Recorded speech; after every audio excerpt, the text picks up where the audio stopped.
Some were neighbors. And among them was some of the people he went to school with, some of his best friends, the guys from the card club. And out of that crowd came a friend of my father. We were friends, I thought. This was a boy that grew up with me for 16 years, and he could do something like this.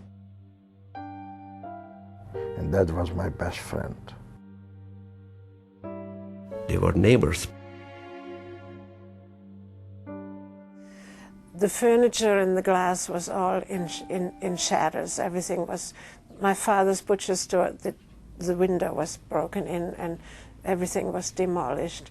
And this was done by young people whom we knew.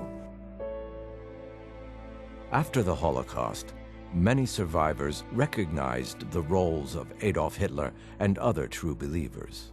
Ideological hardliners who supported the Nazi Party early on and who viewed Jews as biologically inferior. But how could so many ordinary fellow human beings, even people they knew, have betrayed them, taken pleasure in their persecution, benefited in some way from their misfortune?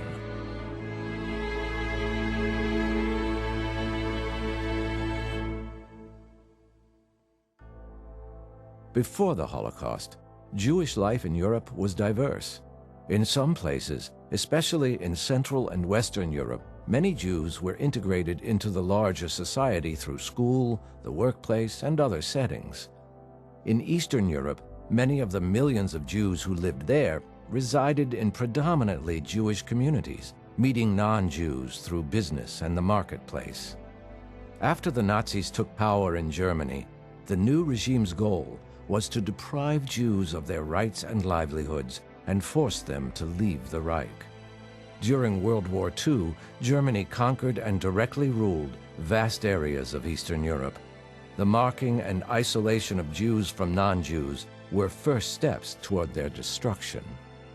German-ruled Eastern Europe became the main terrain for the mass murder of Jews by Germans and their collaborators, including many Jews who lived far away in countries allied with or occupied by Germany, whom collaborating police often assembled for transport to the east. One of the nastiest memories I have is going on that journey, and people were lined up the stairs, up to the door of the apartment, waiting to ransack whatever we left behind, cursing at us, yelling at us, spitting at us as we left. The Holocaust would not have happened without centuries of the longest hatred, prejudices, discrimination, and attacks on Jews and Jewish property. Jews were a religious minority in largely Christian Europe. Other pressures and motives, ones that affect individuals in less extreme circumstances, also came to the fore. Fears and pressures in school, work, and the community, roles as students, teachers, workers, police, soldiers, neighbors, friends, influenced their choices to go along with their peers or to defer to authority, even when they had some moral qualms. This is the real truth. That was my girlfriend. We used to go to her together, have fun together, left together before the last test, before the graduation. We were studying together for nights and nights, and she did it to me, to us, to my family.